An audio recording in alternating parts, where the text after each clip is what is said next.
ഇപ്പോഴത്തെ യങ്സ്റ്റേഴ്സ് ആയിട്ടുള്ള ഒരുപാട് ആക്ടേഴ്സിന് സൗണ്ട് കൊടുത്തിട്ടുണ്ടല്ലേ? അങ്ങനെ കൊടുക്കാത്തായിട്ട് ഇനി ആരെങ്കിലും ഉണ്ടോ ലിസ്റ്റില്? ഇന്നത്തെ കുട്ടികൾക്കൊന്നും ഞാൻ കൊടുത്തിട്ടില്ല. ഇന്നത്തെ കുട്ടികൾ ഞാൻ പറഞ്ഞാല് ഇപ്പൊ ഈ പക്ഷെ ടൊവിനോ അവർക്ക് ടൊവിനോന്റെ ഫസ്റ്റ് മൂവി ABCD, വിനയ് ഫോർട്ടിന്റെ അപൂർവരാഗം. വിനയ് ഫോർട്ടിന്റെ സൗണ്ട് സത്യത്തില് അത് പുള്ളി പറയുമ്പോഴാണ് ഏട്ടനാണ് ഡബ് ചെയ്തേക്കുന്നതെന്ന് എനിക്ക് മനസ്സിലായത്. കാര്യം ഒരു അടഞ്ഞ വോയിസ് പോലെ നമുക്ക് ഫീൽ ചെയ്ത് അങ്ങനെ തന്നെ കൊടുത്തിട്ട് തോന്നിയിട്ടുണ്ട്. പിന്നെ സൈജു കുറുപ്പ് മയൂഖത്തില്. അതെ അതെ അതെ. പിന്നെ ബാലക്കാണ് ഞാൻ സ്ഥിരം കൊടുക്കാറ്. ബാല, ആര്യ. എന്റെ പുഷ്പ ഫിലിമില് ഫഹദിന് ആ ഒരു എക്സ്പീരിയൻസ് എന്തായിരുന്നു? ഒരു വല്ലാത്ത എക്സ്പീരിയൻസ്. അതായത് ഫഹദ് എന്ത് സമയക്കുറവ് കൊണ്ട് ഡബ് ചെയ്യാത്തതാണോ അതെയോ? ഞാൻ ആക്ച്വലി അത് ട്രാക്ക് ചെയ്തതാണ്. ഞാൻ ഇന്നുവരെ ട്രാക്ക് ചെയ്തിട്ടില്ല. ഒരു വോയിസ് ഒരു ആർട്ടിസ്റ്റിന് ട്രാക്ക് ചെയ്യാൻ വേണ്ടി ഞാൻ പോയിട്ടില്ല. പക്ഷേ ഇങ്ങനെ ട്രാക്ക് ചെയ്ത് തരാമോ എന്ന് ചോദിച്ചു. 4 ദിവസമേ ഉള്ളൂ പടം റിലീസ് ചെയ്യാൻ.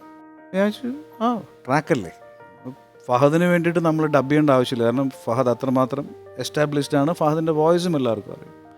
ഇത് ഇനിയൊരു ക്ലാരിറ്റിക്കല്ലേ എന്ന് വിചാരിച്ചിട്ട് ഞാനങ്ങ് 3 സീനല്ലേ ടപ്പ എന്ന് പറഞ്ഞാൽ 1/2 മണിക്കൂർ കൊണ്ട് പരിപാടി തീർന്നിട്ട് ഞാൻ ഇറങ്ങി.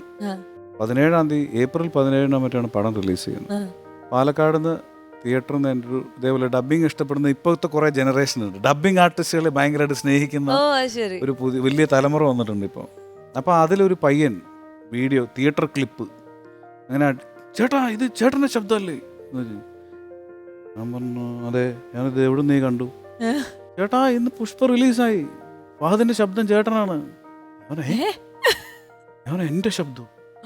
അതെ ചേട്ടൻ്റെ ശബ്ദമാണ്. ഞാൻ ഒരിക്കൽ കൂടെ സിനിമ കണ്ടു, എന്നിട്ട് ഞാൻ ഉറപ്പിച്ചിട്ട് പറയാം.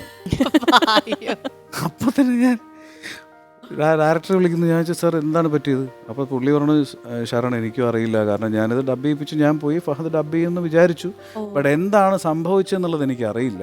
ഡയറക്ടർ പറഞ്ഞു ബട്ട് വോയിസ് ശരണ്റെയാണ് വന്നത്. പക്ഷെ എന്താണ് ഇതിന്റെ പിന്നിൽ സംഭവിച്ചതെന്നുള്ളത് അറിയില്ല. ഫഹദ് വിളിച്ചിട്ടില്ല. ഇല്ല.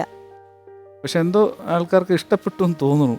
ഇഷ്ടപ്പെട്ടോടെ ഇരിക്കട്ടെ. ഫഹദിന് ഒരു ഡബ് അതേപോലെ ശ്യാം സിംഗ് റോയ് അടിപൊളിയായിട്ട് ചെയ്തു.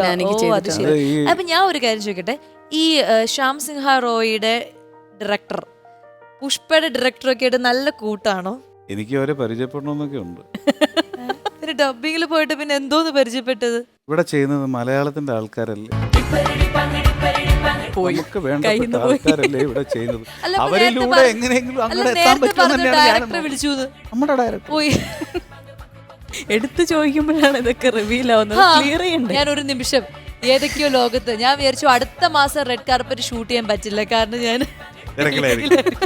ഞാനങ്ങനെ എല്ലാ പടം കഴിയുമ്പോഴും അങ്ങനെ ചിന്തിക്കാറുണ്ട്. അടുത്ത മാസം വരെ ഞാൻ തെലുങ്കിലായിരിക്കും.